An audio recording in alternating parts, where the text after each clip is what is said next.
Chapter 15.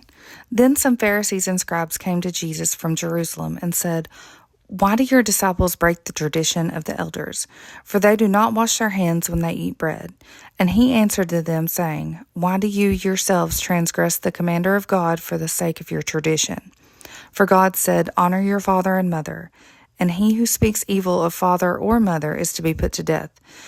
But you say, 'Whatever says to his father or mother, whatever I have that would help you has been given to God,' and he is not to honor his father or his mother. And by this you invalidated the word of God for the sake of your tradition. You hypocrites, rightly did Isaiah prophesy of you. This people honors me with their lips, but their hearts is far away from me. But in vain do they worship me, teaching as doctrines of the precepts of men." And after Jesus called the crowd to him, he said to them, "Hear and understand. It is not what enters the mouth that defiles the man, but what proceeds out of his mouth. This defiles the man." Then the disciples came and said, "Do you know the Pharisees were offended when they heard this statement?" But he said, "Every plant which my heavenly Father did not plant shall be uprooted. Let them alone. They are blind guides to the blind. And if a blind man guides the blind man, both will fall into a pit." Peter said to him, "Explain this parable to us." Jesus said, "Are you still lacking in understanding also? Do you not understand that everything that goes into the mouth passes into the stomach is eliminated? But the things that proceed out of the mouth comes from the heart, and those defile the man. For out of the heart comes evil thoughts, murders, adulteries, fornications, thefts, false witness, slanders. These are the things which defile the man, but to eat with unwashed hands does not defile the man." Jesus went away from there and withdrew into the district of Tyre and Sidon. A Canaanite woman came from her region and came out and began to cry, "Have mercy on me, Lord, Son of David. My daughter is cruelly demon-possessed." But he did not answer her a word. He and his disciples came and implored him, saying, "Send her away, because she keeps shouting at us." But he answered and said, "I was sent only to the lost sheep of the house of Israel." But she came and began to bow before him, saying, "Lord, help me." And he answered and said, "It is not good to take children's bread and throw it to the dogs." But he said, "Yes, Lord, but even dogs feed on the crumbs which fall into the master's table." Then Jesus said to her, "O woman, your faith is great. It shall be done for you as you wish." And her daughter was healed at once. Departing from there, Jesus went along by the Sea of Galilee, and having gone up in the mountains, he was sitting there. And a large crowd came to him, bringing with them those who were lame, crippled, blind, mute, and many others, and they laid down at his feet, and he healed them. So the crowd marveled as they saw the mute speaking, the crippled restored, and the lame walking, and the blind seeing, and glorified to the God of Israel. And Jesus called his disciples to him and said, "I feel compassion for these people, because they have remained with me now for 3 days and have had nothing to eat, and I do not want to send them away hungry, for they might faint on the way." The disciples said to him, "Where would we get so many loaves in this desolate place to satisfy such a large crowd?" And Jesus said to them, "How many loaves do you have?"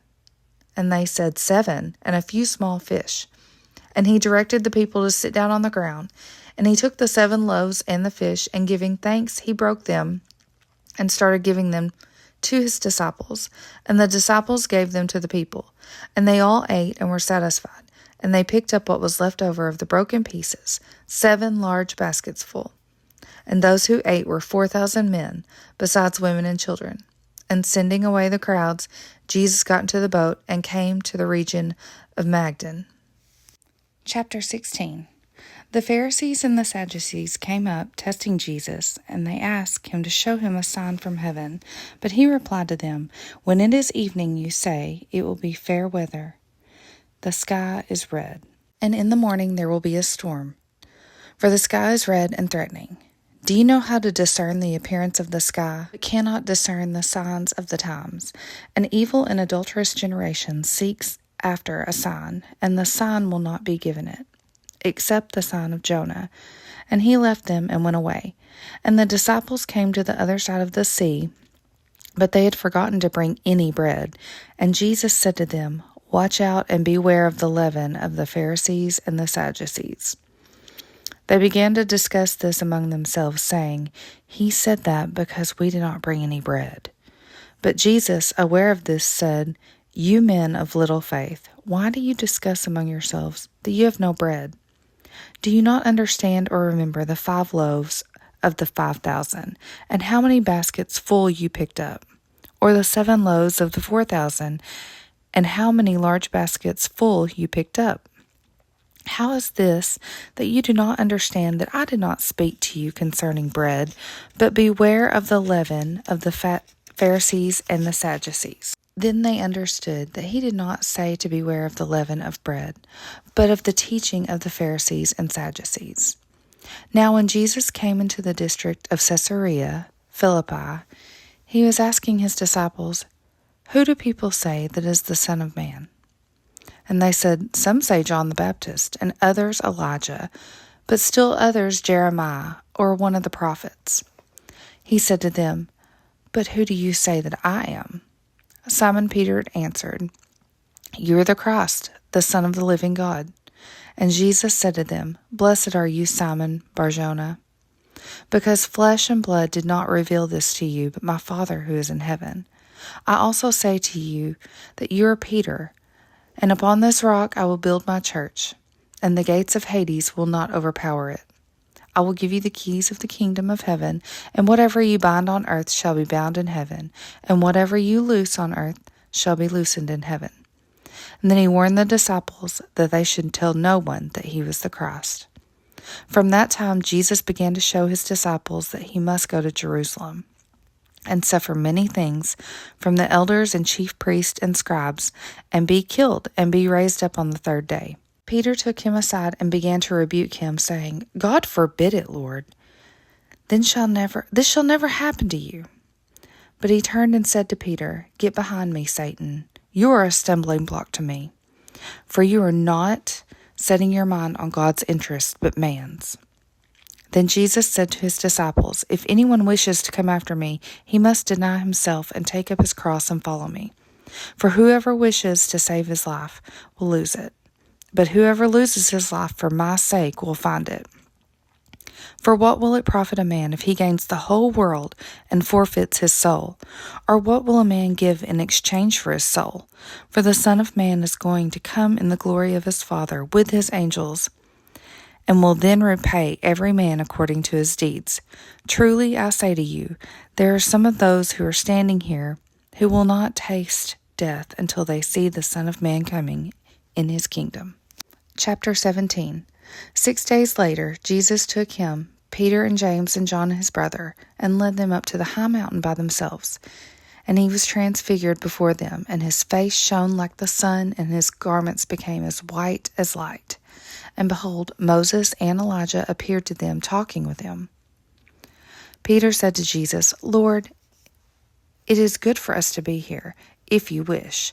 I will make 3 tabernacles here, one for you, one for Moses, and one for Elijah." And while he was still speaking, a bright cloud overshadowed them, and behold, a voice came out of the cloud. "This is my beloved Son, with whom I am well pleased. Listen to him."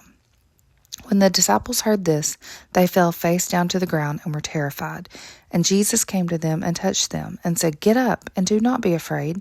And lifting up their eyes, they saw no one except Jesus alone himself. And they were coming down from the mountain, and Jesus commanded them, saying, "Tell the vision to no one until the Son of Man has risen from the dead." And his disciples asked him, "Why then did the scribes say that Elijah must come first?" And he answered and said, "Elijah is coming, and will restore all things.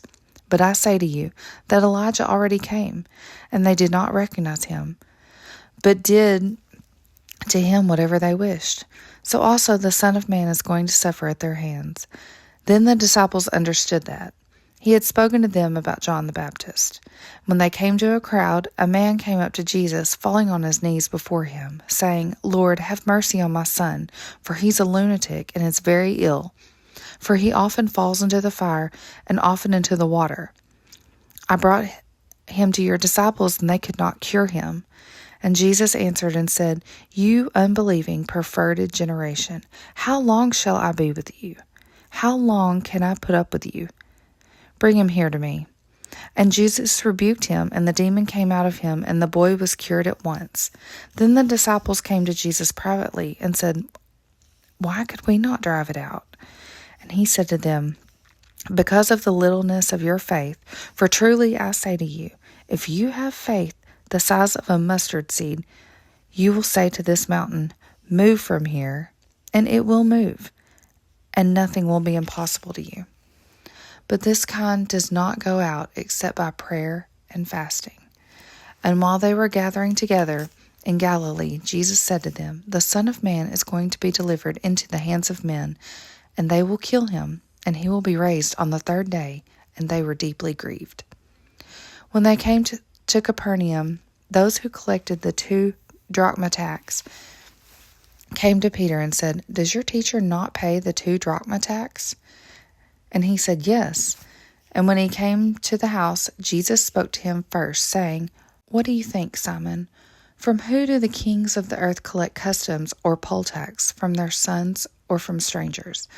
When Peter said, From strangers, Jesus said to him, Then the sons are exempt?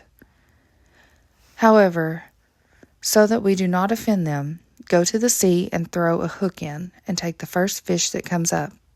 And when you open its mouth, you will find a shekel. Take that and give it to them for you and me.